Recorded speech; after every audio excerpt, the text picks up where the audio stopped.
Muy buenos días. En primer lugar, les manda por mi parte les traigo un saludo del candidato Pepe Mit. Es para mí un honor estar con ustedes. Hace mucho que no nos veíamos, ya saludé a caras conocidas, pero yo estaba haciendo cuentas y creo que no me reunía con esta comisión tal vez hace 10 años o algo así, porque pues anduve en otras cosas, ¿no? Entre ellas en relaciones exteriores en la época de Pepe Mit, a cargo de toda la infraestructura fronteriza México-Estados Unidos, y qué bueno que me salí antes de que llegara Trump. Y estaba platicando con Roberto que casi radicaba en Tijuana, aunque pues nuestra frontera, como todos ustedes saben, es de 3,000 y fracción de kilómetros, y teníamos que estar presentes en todos los cruces fronterizos, que entre otras cosas nosotros también la estamos abarcando como una región especial, porque la dinámica económica de la región del lado mexicano es impresionante, y desafortunadamente los que estamos en el centro no la conocemos con precisión, pero esperemos que no nos pegue en varias cosas las ocurrencias de nuestro presidente del vecino país. Antes de entrar más en detalle, yo quisiera decirles brevemente cómo estamos organizados en la campaña de Pepe Mit. Hay varias partes. Yo estoy en el grupo a cargo del doctor Sergio Alcocer, que pidió licencia. Él es investigador de tiempo completo ya de carrera, se podría decir, en el Instituto de Ingeniería de la UNAM.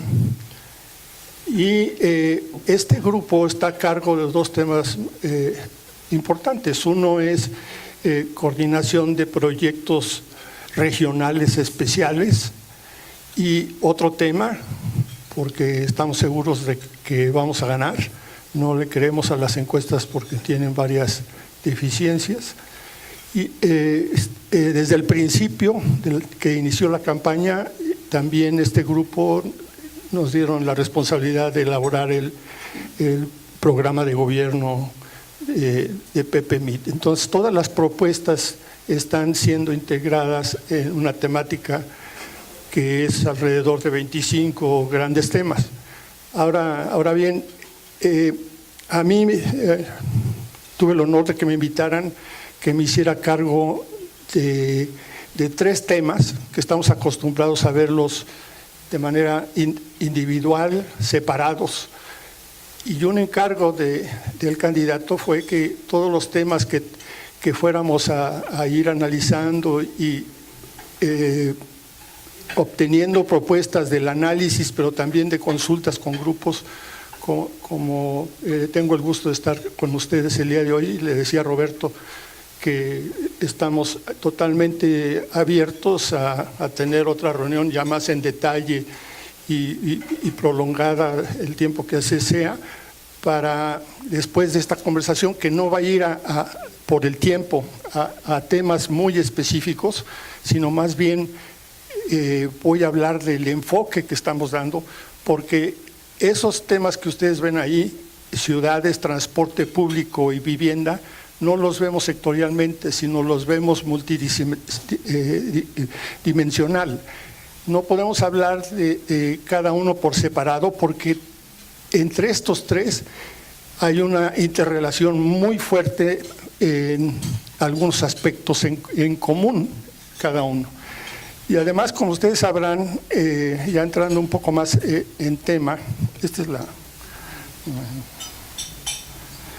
es tenemos unos problemas que también están dentro de las prioridades y propuestas muy específicas del candidato, y que son, digamos que el común denominador de estos 3. Uno de ellos, que todos ustedes no es novedad lo que voy a mencionar, pero además no quiero entrar mucho en diagnósticos, porque es algo que todos los conocemos, pero algo que nos sorprendió a varios a través de varias referencias es ver que en los últimos 30 años las ciudades mayores de 50,000 habitantes han crecido a razón de 50 hectáreas por día. Eso equivale, mientras que la población en esas áreas urbanas se duplicó o un poco más en promedio en esos 30 años, pero la superficie que está relacionada con esas 50 hectáreas subió 10 veces. O sea, tenemos 10 veces más de superficie, lo cual de ahí se deriva que hablemos con frecuencia de la expansión acelerada de las ciudades. El asunto es que si seguimos así, todos nos estamos dando, en todos estos temas, nos estamos dando un balazo no en un solo pie, sino en dos. El país no va a ser sostenible si continúa con una tendencia de esa forma. Entonces hay que incidir en ciertas variables muy específicas y que es factible. Esa ha sido la labor del grupo que yo he estado coordinando, como lo es de muchos otros y que interactuamos.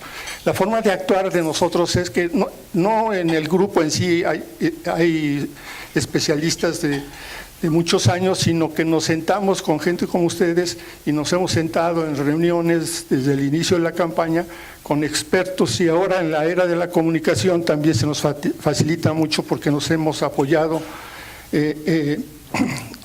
en gran proporción en organismos personas que están en organismos multilaterales, BID, Banco Mundial, Naciones Unidas, dentro de Naciones Unidas algunos otros que tienen que ver con América Latina, y nos han ido haciendo recomendaciones. La OSD es muy importante, nos han ido haciendo recomendaciones conforme se ha ido avanzando, recomendaciones específicas que tienen que ver con no solo lo que les acabo de mencionar, que es un problema muy serio, la expansión acelerada de nuestras zonas urbanas, sino también otros que voy a mencionar brevemente. A ver si, ¿hacia dónde apunto?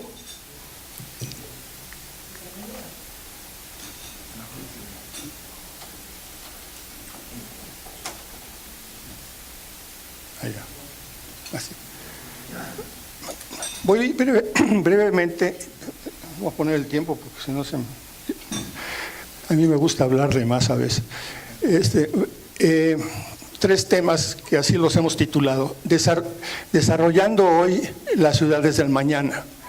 El segundo tema es transporte público moderno de calidad y accesible, principalmente transporte público masivo.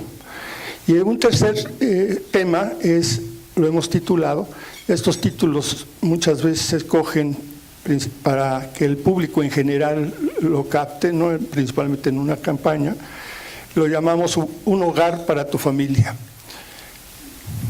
El primer tema, cada uno de los temas, y así están los 25 o aproximadamente otros grandes temas que se están viendo, están divididos por lo que a veces se le llaman líneas estratégicas, ejes estratégicos, y nosotros les hemos dado el nombre de pilares. También toda la estructura en sí le damos el nombre de redes, porque no sé si ustedes han visto unos círculos que ahora se usan mucho y están los temas alrededor del círculo, y hay unas líneas que van de un lado a otro de diferente grueso cada una línea, y que define visualmente cuál es la interacción entre todo, porque la vida real en realidad todo está interrelacionado, y en algunos aspectos más que en otros. Estos pilares, en el caso de desarrollo, desarrollando hoy las ciudades del mañana, El primero quiere decir con el tema de competitividad y sostenibilidad. Nosotros no ignoramos en todo lo que voy a hablar el desarrollo urbano, desde luego, está presente. Sin embargo, le hemos llamado ciudades competitivas, o como hay algunos textos, o no textos, sino referencias técnicas y hasta políticas, también les dan nombre de ciudades prósperas. A nosotros nos interesa mucho, por instrucciones del candidato, ver a las ciudades como unidades productivas. Las ciudades en la actualidad en México y en todos los países que trabajan de manera abierta a nivel global, tienen la característica de que en realidad son ellas las que están compitiendo o teniendo se les llama también ventajas comparativas con relación a otras ciudades en otros países. Entonces, finalmente lo que se están dando cuenta las instituciones que están estudiando este tipo de enfoque, como el Brookings Institution en Estados Unidos, que quienes realmente tienen la competitividad a nivel internacional, global, son las ciudades. Representan a sus países. Y lo vimos claramente, un ejemplo rápido fue cuando se abre el Tratado de Libre Comercio, que ahora es otro tema que lo estamos abordando porque tiene implicaciones en todo. Cuando se abre el libre comercio, al principio, y seguramente aquí hay alguien de León, Guanajuato, le afectó mucho cuando empezó a tener competencia con otras ciudades, no países, que también producen calzado, pero no solo en el Tratado de Libre Comercio, sino con el Tratado de Libre Comercio México se abre ya más formalmente a la globalización. Y entonces, al ser una ciudad con una vocación eminentemente relacionado con el calzado, sufrió cuando México empezó a abrirse hacia otros comercios a nivel internacional. Lo que se propone aquí en varias partes, y en eso les quería yo también hacer referencia, hay aspectos que sería interesante que leyeran el libro de Pepe Mit, porque él toca ahí más en específico las propuestas que yo aquí, el énfasis es darles los grandes temas. El gran reto o más bien meta que nos hemos planteado en este pilar 1, para ya avanzar a los siguientes, es que vamos a ver, estamos viendo, y las propuestas van orientadas a ver a las ciudades como unidades productivas. ¿Y qué podemos hacer en cada una de ellas para que sean generadores de empleo, que atraigan inversiones a nivel nacional e internacional, que a través de participación con empresarios, con el sector privado, con la sociedad, se identifiquen prioridades a nivel local, estrategias económicas, que hayan planes de desarrollo económico en cada área, zona metropolitana o ciudad estratégica, aunque no sea metropolitana, y todo esto con el fin de ver qué se necesita en esa ciudad. Tenemos un gran rezago de infraestructura urbana, y en muchas ocasiones la infraestructura urbana, dependiendo de la vocación, es la clave para impulsar el desarrollo. Algunos instrumentos prácticamente ninguna ciudad lo tenemos, que eran como los que estoy mencionando, planes de desarrollo económico o estrategias de desarrollo económico en la que quien participe esencialmente es el sector privado, y que los gobiernos en nivel de los tres órdenes faciliten lo que se necesita y se comprometan al corto, mediano y largo plazo. El gobierno federal, y es una propuesta importante, algunos van a decir, no me refiero a ustedes en general, y qué va a andar haciendo el gobierno federal si esto es competencia local.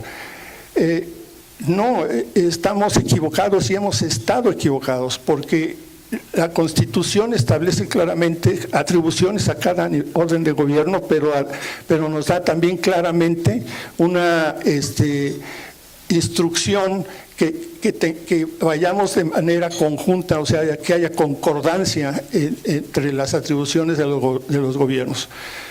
Nosotros estamos ya elaborando instrumentos en los que esencialmente la inversión pública federal va adelante, condicionado a que los planes de desarrollo urbano de las ciudades estén legalmente establecidos, y esto se ve también en el Pilar 2 y en el Pilar 3, que en el de bienestar, seguridad y resiliencia y reducción de riesgo en las ciudades. Los planes de desarrollo urbano, que tenemos una tradición ya desde la época de Saopo con el arquitecto Pedro Ramírez Vázquez, que fue el que echó a andar la planeación realmente en el país, tenemos que dar un paso adelante, porque también ya nos ha rebasado la forma, las herramientas, instrumentos para el desarrollo urbano. Y hay propuestas específicas que están muy ligadas al concepto de ciudades inteligentes y modernas. Hay que usar tecnología moderna que nos facilita enormemente el trabajo para ser más transparente en las acciones de gobierno y en la toma de decisiones y en la evaluación de cuál conviene o no para analizar alternativas. El aspecto más relevante, eso es cosa personal mía, es de este tema, ya para pasar a los siguientes, es que tenemos que generar empleos y darle para eso empleos permanentes, y para eso hay que apoyar a nuestras zonas metropolitanas principalmente. Una cifra bien relevante que ustedes la han de conocer es que en las 74 zonas metropolitanas del país, que aproximadamente, si mal no recuerdo, es el 65% de la población total, se genera del orden del 95% del Producto Interno Bruto. Entonces, no las podemos dejar, han funcionado relativamente bien solas, pero hablando de la sostenibilidad, hay que intervenir, porque decisiones del proceso de urbanización, en lugar de apoyar a tener un proceso más eficiente hacia el futuro, estamos teniendo un proceso ineficiente que nos está costando muchísimo. Algunos ejemplos. Aquí en la Ciudad de México, yo tengo muchos y me he opuesto en redes sociales y todo, y por eso tal vez no soy muy bienvenido en las oficinas del gobierno de la Ciudad de México. Bueno, estuve en el INVI, pero yo digo que en el caso de inversión pública en las ciudades tenemos tres síndromes. Uno es borrón y cuenta nueva. Cada 3 años a nivel municipal cambiamos cosas que se estaban viendo. Síndrome número 2, es más fácil pedir perdón que pedir permiso, y eso también nos lleva a unos costos enormes. Y número 3, el síndrome de Melate. Y aquí en la Ciudad de México es, por ejemplo, Melate, que aquí va a un paso deprimido, que a mí en lo personal esos pasos deprimidos me deprimen más, porque el problema nomás lo llevan de un cruce a otro, y son inversiones súper cuantiosas. O apoyamos los segundos pisos, pero lo que nos surge es, y ese es el siguiente tema, y por eso todos esos temas se están viendo de manera interrelacionada, nos surge en todas las ciudades, y aquí es un buen ejemplo, darle un impulso decidido al transporte público, pero que sea de calidad, bien diseñadas las rutas, hasta cierto punto que se pueda pagar las tarifas reales, que no esté subsidiada. En el momento que tengamos un buen transporte público en nuestras zonas urbanas, vamos a dejar a un lado el automóvil, porque es más fácil y más económico, y lo hemos visto en otras ciudades, desafortunadamente no en México, que eso es lo que sucede. Dejamos a un lado el automóvil y nos vamos en el transporte público porque se vuelve engorroso de andar usándolo y carísimo usándolo. El enfoque de transporte público en realidad también es viendo a todo como una política de movilidad. No nada más estamos hablando de metro, porque el énfasis es en transporte público masivo. Se me pasó a decir que aquí en la Ciudad de México hicimos dobles pisos en lugar de invertir en transporte público, y en esos años que se invirtió en dobles pisos se invirtió más bien cero en el metro. Cuando se echó a andar el metro, algunos de ustedes están muy jóvenes para acordarse, pero que fue en la época de las Olimpiadas en el 68, había un plan integral de desarrollo del metro para los próximos, no recuerdo, 50 años, y todas las redes estaban establecidas. Y es algo que no hacemos en México. La infraestructura se debe de usar para inducir el crecimiento de las ciudades hacia donde debe de ser. Pero hacemos las cosas al revés hasta ahora. Hacemos la estructura para donde ya tenemos el problema y nos sale más caro. Eso es a lo que llamamos un proceso de urbanización ineficiente. Entonces, en el transporte aquí, en sus tres pilares, el primero, otra vez el énfasis que sea sostenible o sustentable, que Naciones Unidas ya permitió que se usen los dos términos, aunque todavía algunos nos confundimos, pero yo creo que el hablar de sostenible es más claro, ¿no? El segundo es el aspecto de financiamiento, que va ligado a las tarifas, a los que concesionan el transporte público. Y el tercero va mucho a cómo debe de participar la sociedad para que también a su vez todo lo anterior sea más transparente en cuanto a la toma de decisiones, y que las instituciones que exista un desarrollo institucional, porque si vemos, y eso sucede en prácticamente todas las zonas metropolitanas, en el tema de transporte no hay una sola dependencia en la que debamos tocar la puerta. Son varias y luego se contradicen en las decisiones específicas. El transporte aquí, bueno, lo voy a dejar mejor después de que describa el aspecto de vivienda, perdón.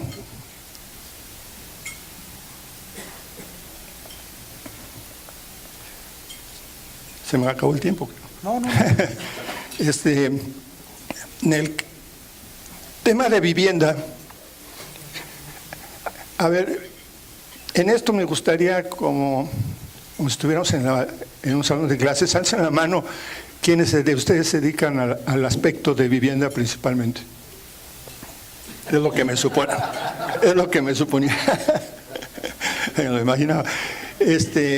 Desafortunadamente lo dejé al último, no porque sea el de menos prioridad, todo lo contrario, sino porque en este orden tiene una lógica que lo voy a mencionar. En tenemos 4 pilares, que en realidad teníamos más.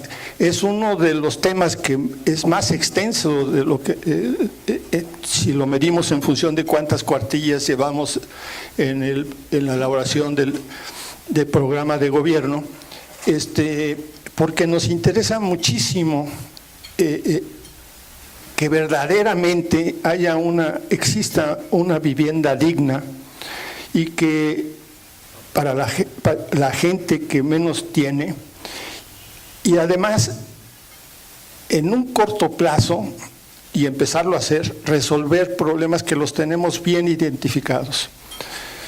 Primero, ¿por qué está extendiéndose las ciudades? Pues porque nos vamos a comprar tierra donde el suelo es más barato. ¿Por qué es más barato? Porque todos ustedes saben, porque hay escasez de servicios, hay escasez de infraestructura, hay escasez de accesibilidad.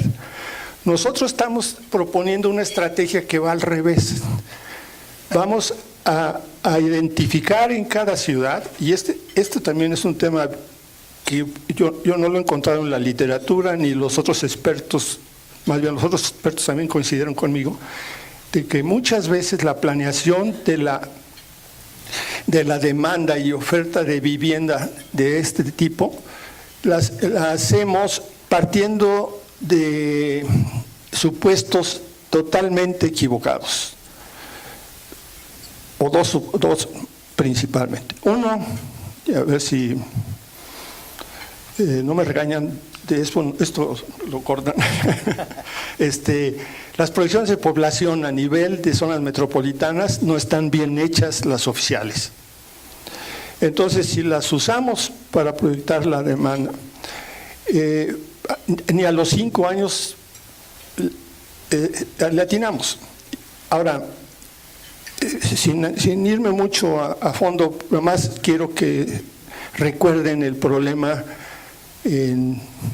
que vimos, observamos en menos de 15 años en Ciudad Juárez. Yo la conozco bien, por eso empezó a los finales a mediados de los 90, siendo nada más una ciudad de un municipio. Posteriormente empezó a llegar, como en toda la frontera, masivamente empresas maquiladoras. ¿Qué hicieron esas? Pues jalaron gente para el empleo con perfiles pocos calificados, que era la necesidad, más bien de mano de obra intensiva. Y muchas de esas personas que llegaron también tenían ya puntos para comprar vivienda. Se evaluó eso y empezó a haber una construcción donde el suelo es más barato, y se fue a toda la periferia. Casi se triplicó la extensión en menos de 10 años, la población no tanto. ¿Y qué sucedió? Empezamos a ver los problemas sociales muy agudos. Al principio dicen los amigos de allá que esencialmente era delincuencia, porque estaban aislados, los municipios o el municipio no tuvo la capacidad de responder en el corto plazo para la seguridad pública suficiente para dar los otros servicios, y entonces el deterioro fue tal que empezamos a tener otro fenómeno que lo tenemos en muchas ciudades, que es cartera vencida y abandono de vivienda. Abandono masivo de vivienda en Ciudad Juárez. Y es ahí donde yo hablo y mencioné al principio que le estamos dando mucho énfasis al aspecto de sostenibilidad, porque no vamos a poder seguir, vamos a perder todos como país, como ciudades, como personas, y el deterioro va a ser tan grande que va a empezar la economía a caer, no va a haber, además de los problemas que están surgiendo por nuestro amigo el vecino, no va a haber suficientes empleos y una serie de secuencias muy graves. El tema es que los puntos claves en vivienda, entonces estamos, como ya medio mencioné brevemente, es estimar la demanda. Proponemos que se estime de una manera más precisa la demanda, de una manera que le demos especial atención, y hay gente capacitada para evaluar eso, a cómo se comporta la migración interna. si ustedes analizan las pirámides de edad de muchas ciudades de alto crecimiento, van a ver que no es, y allí es el error, que no son iguales que la pirámide a nivel nacional de población, sino todas exhiben una especie de chipote al centro, porque la migración interna está concentrada en las fuerzas de trabajo, y es lógica, y también concentrada en los niños que emigran con sus papás. Eso tiene un impacto en la distribución por edad inmediata. En una ciudad de alta inmigración, en una ciudad donde el crecimiento se debe más al crecimiento debido a la migración que al crecimiento natural, que ya casi, eso sucede casi en todas, el impacto es que en las ciudades de fuerza de trabajo se ve con esos, exagerando, esos chipotes. Vean Playa del Carmen, casi todas las ciudades fronterizas, otras de tipo turístico, tienen esas características. Entonces, ese elemento es muy importante para tener un manejo más adecuado de las proyecciones de la demanda. Sí, una de las propuestas importantes dentro de este bloque es que, además de tener, y voy a dejar eso a un lado porque es un poco más complicada y ustedes van a entender, no les tengo que explicar por qué, pero dentro de las ciudades edificar vivienda de tipo para las personas de escasos recursos es mucho más complicado que sea en la periferia. Y cuando digo periferia, digo inmediatamente a un lado pegado a la mancha urbana, no periferia 14 o 15 kilómetros afuera. Primero es proponer que haya un buen estudio, y de cualquier forma no somos adivinos, pero con ciertas hipótesis robustas, que ese es otro tema que tenemos en el grupo en el que participo yo. Todo se analiza, toda propuesta que se le pasa al candidato, primero se analiza en ver si es robusta o no. No queremos improvisaciones y prometer cosas que sabemos de antemano que no van a funcionar. Honestamente, sí se necesitan los votos, pero honestamente no va a ser a cualquier costo, o no ha sido a cualquier costo. Entonces, en el caso de la vivienda, es estimar la verdadera demanda, porque estamos proponiendo crear unas áreas que le llamamos, por tener un nombre sexy, es áreas de crecimiento específicos sostenibles, es decir, en función de cuánta vivienda, no solamente social, sino también, porque va a ser de usos mixtos, esas áreas que se están proponiendo. A lo mejor no es una por cada ciudad, pero son varias. Ahí vamos a inducir, y eso es factible, lo estamos haciendo pero de una manera ineficiente, vamos a inducir la inversión pública federal que lleva equipamiento e infraestructura urbana a las ciudades, pero que la vamos a inducir que vaya específicamente a las áreas, a las ACES, a las áreas de crecimiento específico sostenibles, porque lo que queremos es darle la vuelta al problema que tenemos. Queremos que la gente, principalmente la de menos ingresos, no gaste hasta 40-50% en transportarse, y hay estudios de esos, del ingreso familiar al mes en transporte para llegar a donde hay escuelas, donde hay hospitales, donde hay todo tipo de servicios que cualquier población requiere. Ahora, lo que también se va a hacer, y eso es clave para que funcionen, porque esto no estamos inventando el hilo negro, esto ya nos los han recomendado porque se ha hecho en otros países con éxito, inclusive adentro de las ciudades. Un caso exitoso es Bilbao, pero ya no me quiero desviar mucho. En el caso de acá, se va a hacer, se propone que se establezca un fideicomiso transparente en donde todos los que van a estar, que sean componentes importantes dentro de estas áreas de crecimiento específico, sean como una especie de socios y ganen de la plusvalía que se va a ir generando, no solamente por la edificación o porque construye un centro comercial o porque hay un hotel ahí, sino por múltiples factores, y que a través de un fideicomiso se establezcan las reglas para las plusvalías se compartan, pero más que nada también se reinviertan principalmente en acciones de vivienda social. Ese flujo nuevo de fuente de financiamiento también iría de manera particular orientado a las familias que actualmente no son atendidas por nuestras instituciones, como principalmente el Infonavit o Foviste, sino que están fuera de esto y que lo ya conocemos como mercado informal, pero que muchos de ellos son también de bajos ingresos, pero muchos de ellos no necesariamente son bajos ingresos. Entonces, y tiene otras grandes ventajas, que en beneficio de que tú los vas a apoyar por medio de diferentes fuentes que a lo mejor, eso sí nos falta estudiarlo, a lo mejor no requiere que tenga, que demuestre capacidad que demuestre capacidad crediticia, sino que demuestre que tiene ciertos ingresos. ¿Y cómo los va a demostrar? Que al menos tenga 1 año o 2 años que mostró al SAT sus ingresos por sus actividades.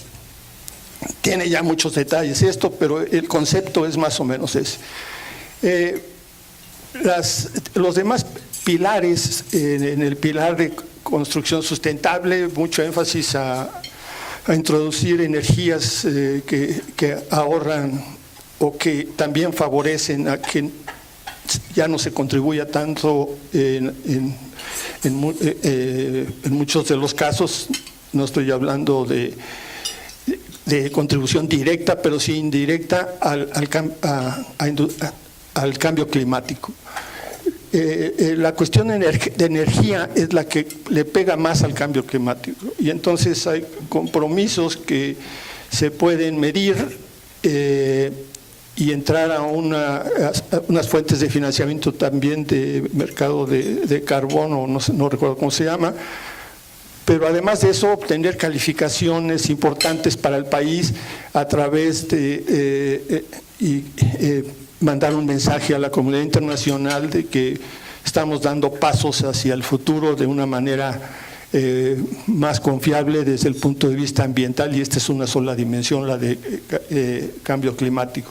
Pero que haya tecnología, que la ha habido en mucha vivienda nueva, y que hay mucha que no la hemos usado, que se usen con más intensidad en la vivienda nueva y en la vivienda usada también. Otra. Sí. Sí. Por obvio el tiempo, si gustas, pasamos a preguntas específicas. Sí, no, ya terminé prácticamente lo demás. Porque nos quedan 20 minutos y para poder… No, sí. Hernando, tú tienes la primera pregunta, creo. Sí, muchas gracias. ¿Cuáles serían las acciones concretas que llevarían a cabo para cumplir con las metas del desarrollo sostenible de la ONU en materia de vivienda y desarrollo urbano? Bueno, son muchas, y yo pondría la vivienda dentro de desarrollo urbano. Número 1, que de veras tengamos y respetemos los instrumentos de control, de diseño y control del uso del suelo. Es lo principal. Que el uso sea verdaderamente el indicador que nos señale a dónde hacer vivienda de diferentes tipos, que los planes que actualmente se llaman de desarrollo urbano generalmente, pero lo más importante en ese instrumento de planeación siempre es y será los usos del suelo, y desde luego las densidades que se autoricen, porque de ahí parten un transporte eficiente, una vialidad adecuada. Ese es el punto, digamos, muy importante en relación a las metas de desarrollo sustentable. Número 2, las tecnologías. Y no me refiero únicamente a, como pasé como vuelo de pájaro, a que haya regaderas ahorradoras de agua, focos de energía, paneles solares para calentar el agua, reciclaje de agua de lluvia o reciclaje de agua gris de la que desechamos después de usarla dentro de la vivienda, sino también a tecnología que va muy orientada a la que se habla dentro del concepto de ciudades inteligentes, que ya no nada más hacemos esas acciones, sino que la medimos y probamos que verdaderamente estamos logrando una efectividad en el uso del suelo, y no únicamente en la vivienda, sino en su entorno. Lo estamos viendo como Naciones lo establece, por eso también usamos la palabra hogar, en su hábitat. Nosotros no es posible tener una densidad muy alta fuera de donde está consolidada la ciudad, porque eso va a implicar generalmente movilización, que es gran consumo de energía, movilización vehicular, transporte público o privado. Y entonces, por eso nosotros estamos, a pesar de que ya cometimos un error, estamos comprometiéndonos que en 100 ciudades vamos a llevar a invertir para tener, en función de cada ciudad, de tipo de ciudad. No es lo mismo para el Valle de México, para la zona metropolitana del Valle de México, que para una zona metropolitana más pequeña, digamos, que no tan pequeña, la de Laguna u otra. Pero el transporte masivo que vamos a usar, lo vamos a incentivar para acercarle una movilidad más eficiente a la gente que ya está hacia afuera.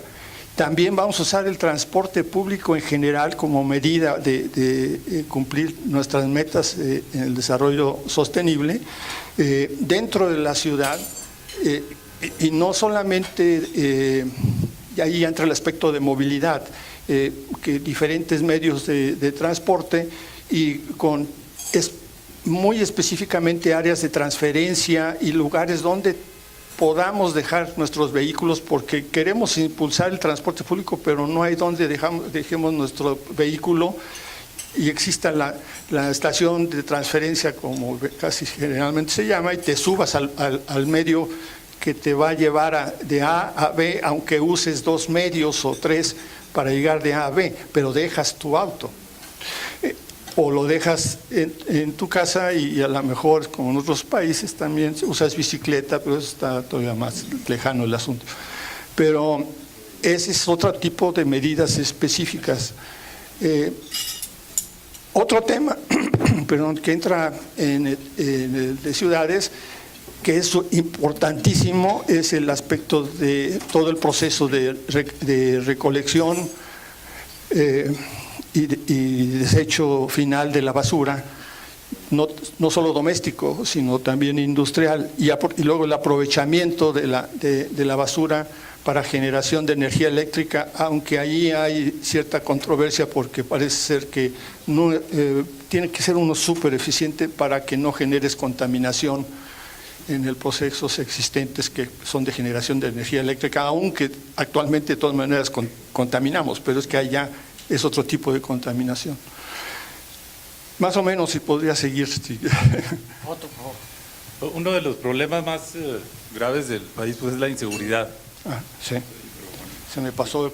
Perdón. Entonces, a partir del desarrollo urbano y vivienda, ¿qué acciones específicas habría para recomponer ese tejido social que está ahorita muy deteriorado? Ahí hay 2 propuestas. Otra vez, el diseño urbano de nuestra ciudad debe ser también ya con ciertas medidas de seguridad que están escritas. Yo les puedo dar las referencias de lo que ha sido probado ya en algunos países también. No solamente cuántas áreas verdes, que no estén muy oscuras tanto en el día como en la noche. En el día porque va a haber mucha vegetación y entonces hay inseguridad simplemente caminar por ahí, y en la noche porque no hay suficiente iluminación. Pero también importantísimas las medidas que ya se derivan de las ciudades, el concepto de ciudades inteligentes, en donde se usan sensores, no solamente cámaras de vigilancia, que son importantes, sino que dentro ya de esas cámaras de vigilancia hay identificación de imágenes, puede ser hasta de la cara, y se va armando un banco de datos por zonas y conforme va creciendo, porque ahora también hay metodologías muy robustas para lo que le llaman manejo de grandes cantidades de información, en inglés le llaman Big Data. Ajá. Entonces, todas esas herramientas no vamos a pasar de un día para otro, pero si no las instrumentamos de ya, porque ya están disponibles, nos vamos a quedar rezagados en muchos temas, pero en el de seguridad inciden muchísimo.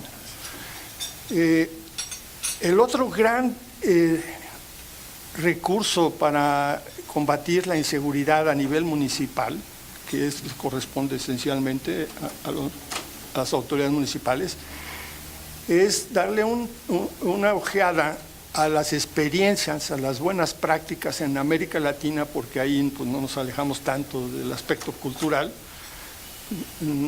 A lo mejor también habrá que ver de otros países, pero lo más cercano desde el punto de vista cultural, porque ya hay buenas prácticas de cómo ha actuado la autoridad para disminuir drásticamente la inseguridad en sus ciudades.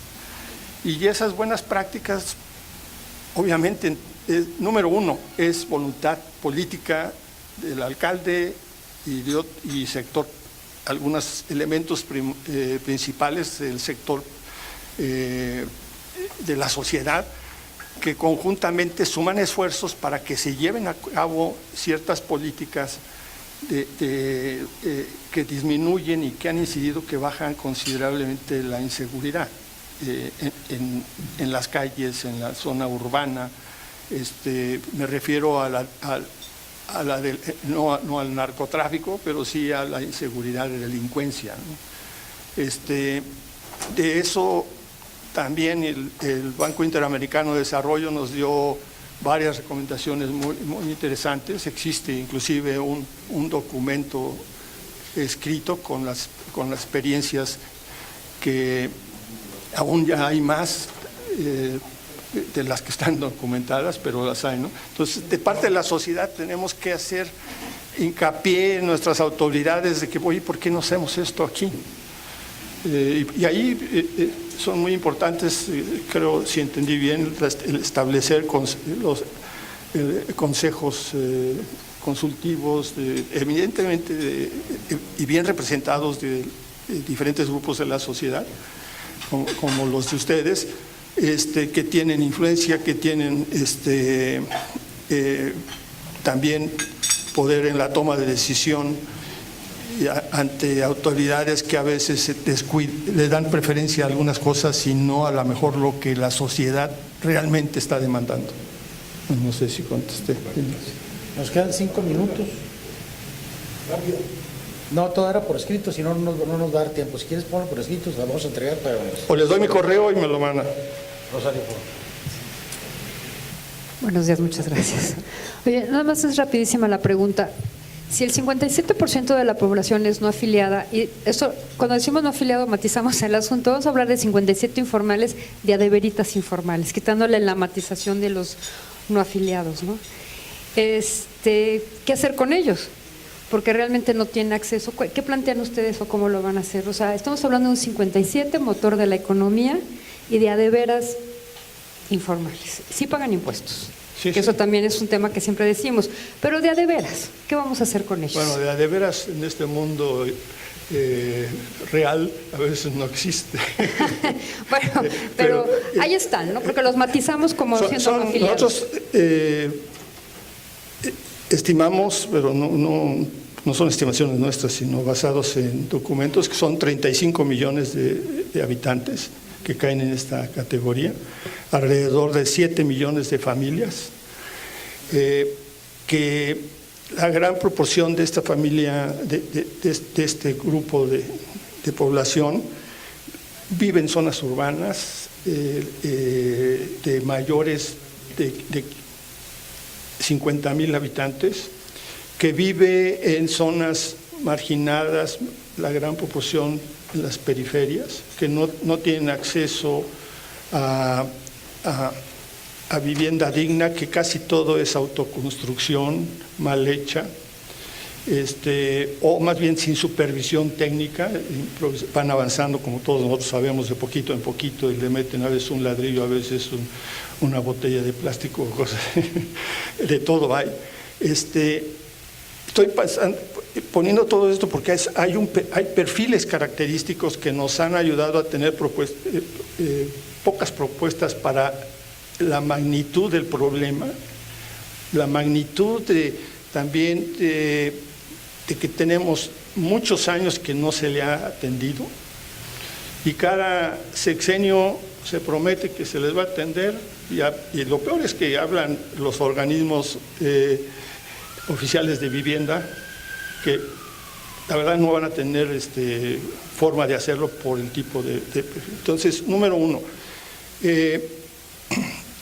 queremos y se propone que haya más apoyo en autoconstrucción, pero organizada.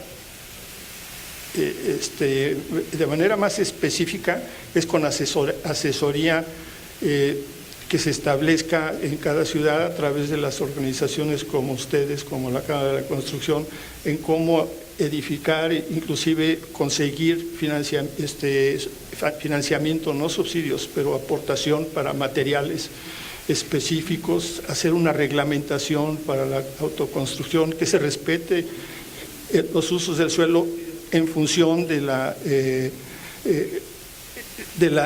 los instrumentos que ya he mencionado, y que deben de estar no nada más en papel, deben de estar inscritos en el registro del público de la propiedad, porque eso les va a dar acceso a que tengan apoyos, tanto puede ser crediticios o no crediticios. Los que más van a convenir, dependiendo del ingreso, pues van a ser aquellos que tienen ya un historial de pago de impuestos, porque eso les abre ciertas posibilidades de crédito. Algunas a lo mejor ni van a querer decir eso y van a tener miedo de hacerlo, pero también pues, a través de muestreos físicos se puede saber a qué nivel está realmente la persona o la familia, porque hay que ver el enfoque de familia, ingreso de familia, no ingreso de individuo. Y el programa muy específico para otra de las, estoy tratando de acordarme porque este es también muy importante, es verdaderamente entrarle a ofertar vivienda en renta con opción a compra, porque para diferentes niveles, porque la vivienda en renta, que inclusive el gobierno podría edificar edificios específicos para que sean para renta, va a dar un antecedente, y lo van a saber los inquilinos, de si de veras pagaron la renta, porque eso le va a dar la luz verde para entrarle a que la casa sea eventual suya y que tenga crédito para el resto de lo que falte por cubrir. Esas son las principales, si recuerdo.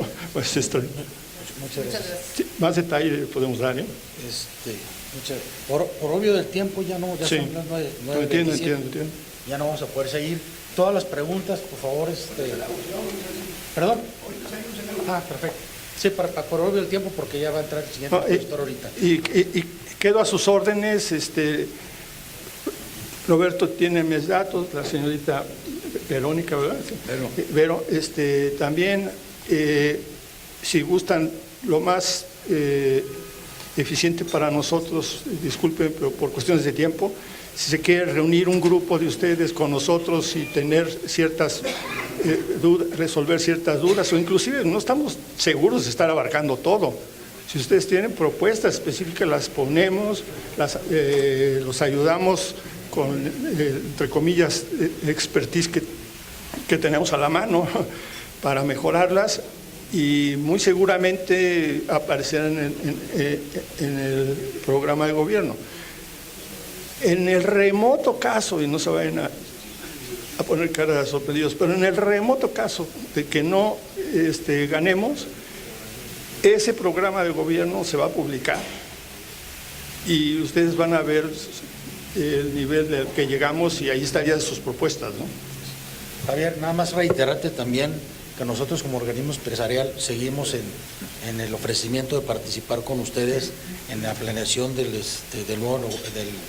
las políticas nacionales de vivienda del nuevo gobierno a partir del 2 de julio. Sí, sí. En caso de que estés... Seguramente así será. Claro que sí. Muchas gracias. Gracias a todos. Gracias.